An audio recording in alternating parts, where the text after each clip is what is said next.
नमस्कार साथियों, class 10 science के कुछ इम्पोर्टेंट क्वेश्चन आज के हम इस वीडियो में देखने वाले हैं। तो देखिए पहला क्वेश्चन क्या है। पहला क्वेश्चन है परितंत्र में कौन से घटक शामिल होते हैं। तो देखिए इकोसिस्टम के अंदर कौन कौन से घटक होते हैं। जैव घटक होते हैं, अजैव घटक होते हैं, यानी कि दोनों तरह के घटक होते हैं, यानी कि जो ऑप्शन 3 है हमारा करेक्ट आंसर। अगला है आहार श्रृंखला का प्रथम पोषी स्तर है, यानी कि आहार श्रृंखला में जो प्रथम जो पोषक स्तर में क्या आएंगे, उत्पादक होते हैं। उत्पादक, इसके बाद उपभोक्ता, इस तरह से। तो पहले पोषी स्तर कौन है, उत्पादक। इसके बाद इनको कौन सेवन करते हैं, दूसरे नंबर पे उपभोक्ता। और उपभोक्ता क्या हो सकते हैं, शाकाहारी भी हो सकते हैं और मांसाहारी भी हो सकते हैं। अगला है स्वपोषी। तो यहाँ पे हमारा इस क्वेश्चन का आंसर क्या है, प्रथम पोषी जो स्तर है उसमें क्या है, वो है उत्पादक। अगला है स्वपोषी सौर प्रकाश में निहित ऊर्जा को ग्रहण करके कौन सी ऊर्जा में बदलते हैं। तो यहाँ पे ये रासायनिक ऊर्जा में बदलते हैं। कौन सी ऊर्जा में, रासायनिक ऊर्जा में। अगला आहार श्रृंखला में एक पोषी स्तर से दूसरे पोषी स्तर में कितनी ऊर्जा स्थानांतरित होती है। तो यहाँ पे केवल 10% एनर्जी ही स्थानांतरित होती है, यानी कि 90% ऊर्जा का ह्रास हो जाता है। देखिए अगला जो क्वेश्चन है हमारा बहुत ही ज़्यादा इम्पोर्टेंट है।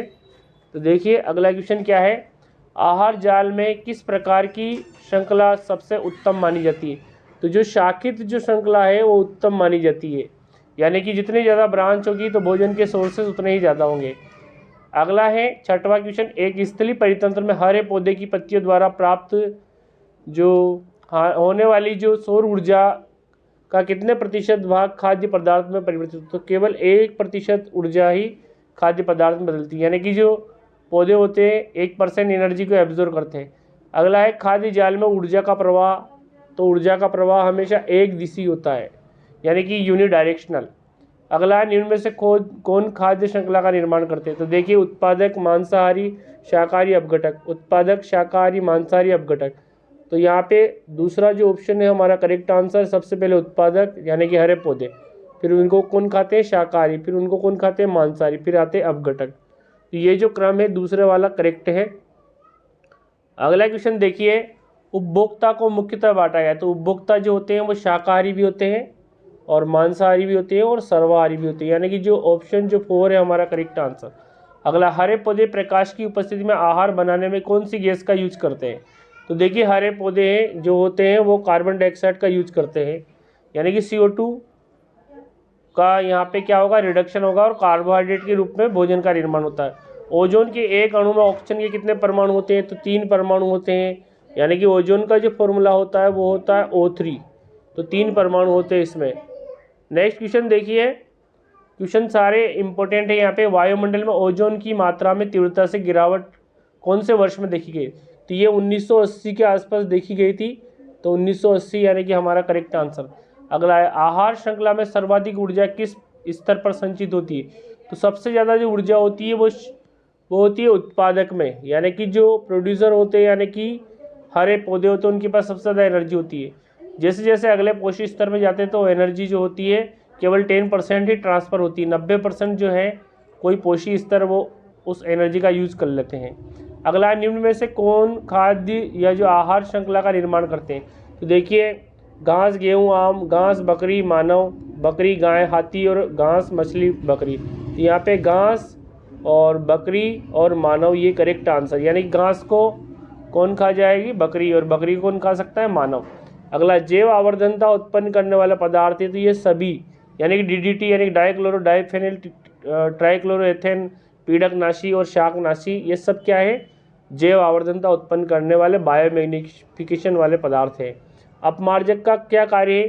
तो अपमार्जक क्या करता है, भोजन का निर्माण, वायु की शुद्ध करना, वायु को अशुद्ध करना, पदार्थों का चक्रीकरण। तो ये पदार्थों का चक्रीकरण कर देते हैं, यानी कि ये क्या करते हैं, पदार्थों को इस तरह से वापस रोटेट कर देते हैं, यानी कि उत्पादक से फिर उपभोक्ता को जाएगा, उपभोक्ता फिर लास्ट में शाकाहारी और मांसाहारी, और लास्ट में जो अपघटक होते हैं जीवाणु, बैक्टीरिया वगैरह, वो वापस इस साइकिल को रोटेट करते रहते हैं। नेक्स्ट क्वेश्चन देखिए, नेक्स्ट क्वेश्चन है आमाशय में स्त्रावित अम्ल का नाम है। तो आमाशय में कौन सा अम्ल स्त्रावित होता है। तो हाइड्रोक्लोरिक अम्ल। कौन सा अम्ल, हाइड्रोक्लोरिक अम्ल। अगला है, दो तंत्रिकाओं के मध्य खाली स्थान को क्या कहते हैं? ध्रुमिका, सिनेप्स, एक्सोन और आवेग। तो इसको सिनेप्स कहते हैं। क्या कहते हैं इसको? सिनेप्स। अगला है, निम्न में से पादप वृद्धि निरोधक हार्मोन। तो देखिए जो एब्सिसिक जो अम्ल होता है ये वृद्धि निरोधक हार्मोन है, यानी कि वृद्धि को कंट्रोल करता है। एक एकल संकर में जीन प्रारूप है। तो एकल संकर में जीन प्रारूप क्या है? 1:2:1 है। और जबकि फिनोटाइप रेशियो की पूछा जाए तो 3:1 है। तो 1:2:1 है, जिसमें एक जो है दोनों कैपिटल टी है और जो दो है एक कैपिटल टी और एक स्मॉल टी है, और जो लास्ट का जो एक है उसमें दोनों ही स्मॉल टी है। तो इस प्रकार का रेशियो होता है किसके अंदर?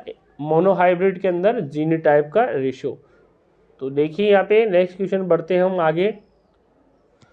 अगला क्वेश्चन है, मनुष्य की आहार नाल का सबसे लंबा भाग है। तो आहार नाल का सबसे लंबी क्या होती है? क्षुद्रांत, यानी कि छोटी आंत सबसे लंबी जो है हमारी आहार नाल का जो भाग है। अगला, तंत्रिका तंत्र की सूक्ष्मतम जो इकाई है उसको क्या कहते हैं? उसको न्यूरॉन कहते हैं, यानी कि न्यूरॉन तंत्रिका तंत्र की संरचनात्मक इकाई है। अगला है, मानव में नर जनन हार्मोन है। तो देखिए एस्ट्रोजन, प्रोजेस्टेरोन, इंसुलिन और टेस्टोस्टेरोन। तो ये जो टेस्टोस्टेरोन जो हार्मोन है नर जनन हार्मोन है, जो कि दाढ़ी मूंछों के लिए प्रेरित करता है, यानी कि जो नर के द्वितीयक लैंगिक लक्षणों के लिए जिम्मेदार है। आनुवंशिकता का जनक क्या है, यानी कि जनक कौन है?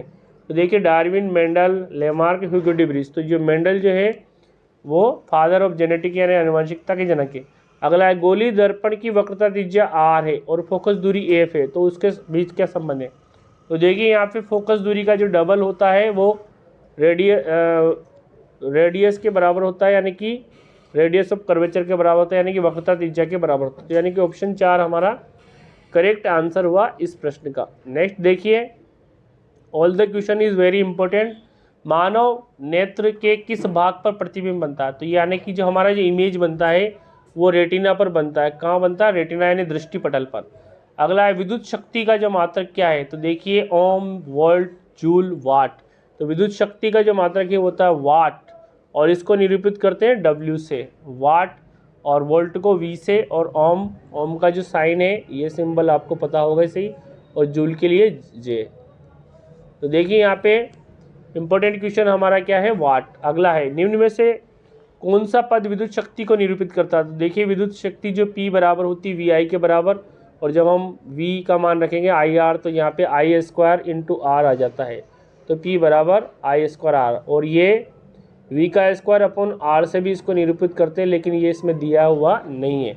अगला है, मैग्नीशियम का दहन यानी कि Mg+O2 बराबर MgO, तो MgO बनेगा इसमें। तो ये कौन सी अभिक्रिया है? तो ये एक प्रकार की संयोजन अभिक्रिया है, क्योंकि ऑक्साइड बनता है, मैग्नीशियम ऑक्साइड ऑक्सीजन के साथ क्रिया करके, यानी कि यहाँ पे दहन हो रहा है मैग्नीशियम का, मैग्नीशियम रिबन का। नेक्स्ट क्वेश्चन देखिए, अपमार्जक सामान्यतः होते हैं। तो देखिए अपमार्जक जो होते हैं वो सल्फोनेट लवण होते हैं, तो यानी कि RSO4Na होते हैं। अगला, सिनेबार किसका अयस्क है? तो सिनेबार जो होता है वो मरकरी का अयस्क है। नेक्स्ट देखिए, आहार श्रृंखला में एक पोषी स्तर से दूसरे पोषी स्तर में कितनी ऊर्जा स्थानांतरित होती है? तो केवल 10% एनर्जी ही ट्रांसफ़र होती है और 90% एनर्जी हास हो जाती है। अगला है, रक्त का पीएच मान। तो वेरी इंपॉर्टेंट क्वेश्चन, रक्त का पीएच मान 7.4 होता है, 7.4 होता है रक्त का पीएच मान। बहुत इंपॉर्टेंट क्वेश्चन। रक्त जो होता है हल्का क्षारीय होता है। नेक्स्ट क्वेश्चन देखिए, मानव में निषेचन की क्रिया किस अंग में होती है? तो निषेचन जो होता है वो फैलोपियन ट्यूब यानी कि अंडवाहिनी में होता है। अगला, विद्युत चुंबकीय प्रेरण की खोज किसने की थी? तो ये फेराडे ने की थी, विद्युत चुंबकीय प्रेरण। अगला है, देखिए यहाँ पे अभिक्रिया है, कॉपर ऑक्साइड प्लस हाइड्रोजन के साथ क्रिया कर रही है। यहाँ पे टेम्परेचर दे रहे हैं और कॉपर बन रहा है और वाटर बन रहा है। इसमें अपचायक पदार्थ कौन है? तो देखिए अपचायक कौन है इसमें? तो यहाँ पे अपचायक हाइड्रोजन है, क्योंकि हाइड्रोजन के कारण ही अपचयन होता है। तो अपचायक कौन है? हाइड्रोजन है। नेक्स्ट देखिए, हरे पादप प्रकाश संश्लेषण में किस गैस का उपयोग करते हैं? प्रकाश संश्लेषण में हरे पौधे कार्बन डाइऑक्साइड का यूज करते हैं, CO2 plus water plus chlorophyll और सनलाइट, इन सब की उपस्थिति में कार्बोहाइड्रेट की फॉर्म में भोजन बनेगा प्रकाश संश्लेषण प्रक्रिया में। कमरे के ताप पर द्रव अवस्था में पाई जाने वाली धातु, तो धातु पूछा गया यहाँ पे, तो आपको याद रखना है मरकरी जो होती है रूम टेम्परेचर पर लिक्विड फॉर्म में पाई जाने वाली मेटल है। अगला है, मार्स गैस का रासायनिक नाम है। तो देखिए मार्स गैस जो होती है वो मेथेन जो होती है, इसका रासायनिक नाम मेथेन है। और इसका जो फॉर्मूला होता है वो CH4 है। क्या है? CH4। नेक्स्ट क्वेश्चन देखिए, सभी क्वेश्चन इंपॉर्टेंट है। अभी भी वीडियो पे बने हैं तो लाइक कर दीजिए और अन्य दोस्तों तक शेयर कर दीजिए। मानव में निषेचन की क्रिया ये आपको बता दिया अंडवाहिनी में होती है। और विद्युत चुंबकीय प्रेरण की खोज फेराडे ने की थी, माइकल फेराडे ने। नेक्स्ट क्वेश्चन है देखिए, लार में पाए जाने वाले एंजाइम। तो लार के अंदर टाइलिन एंजाइम पाया जाता है और प्रकृति में पाए जाने वाले सबसे ज़्यादा चालक, तो वेरी इंपॉर्टेंट क्वेश्चन, यानी कि चांदी सर्वाधिक चालक होती है।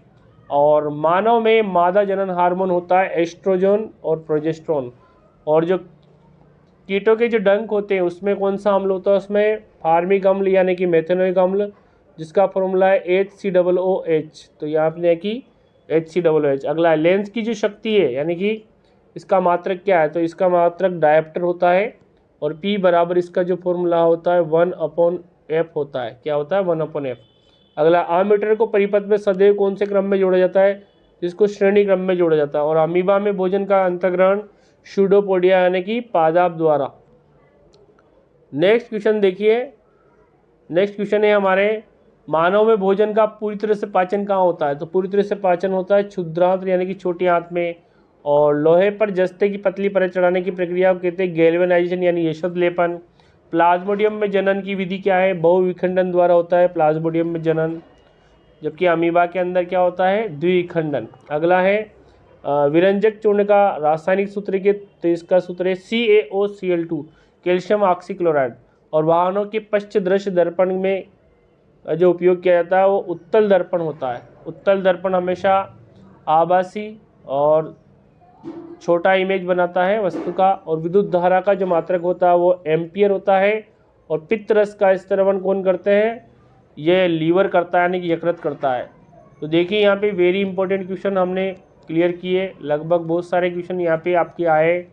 तो इन सारे क्वेश्चन को आपको एग्ज़ाम की दृष्टि से पढ़ना है और इस वीडियो की सहायता से भी आप इनको याद कर सकते हैं। देखिए यहाँ पे विद्युत विभवांतर का जो मात्रक है वोल्ट होता है, विद्युत धारा का मात्रक एम्पियर होता है, विद्युत आवेश जो होता है उसका मात्रक होता है वो उसका मात्रक होता है कूलाम। और टाइम का मात्रक यहाँ पे होता है सेकेंड। प्रतिरोध का मात्रक होता है ओम।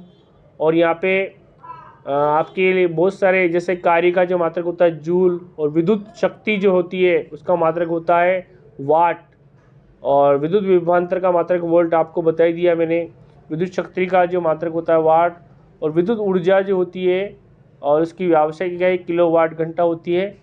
और 1 किलोवाट घंटा बराबर होता है 3.6 × 10⁶ जूल के बराबर। तो ये जो सारे क्वेश्चन है बहुत ही ज़्यादा इम्पोर्टेंट है आप सभी के लिए। आई होप जो ये क्वेश्चन मैंने लिए इसका भी आपके एग्ज़ाम में कहीं ना कहीं उपयोग होगा और आप इसकी सहायता से अपने याद करने की जो प्रोसेस है उसको और साधारण कर सकते हैं। Thank you. जय हिंद। वंदे मातरम।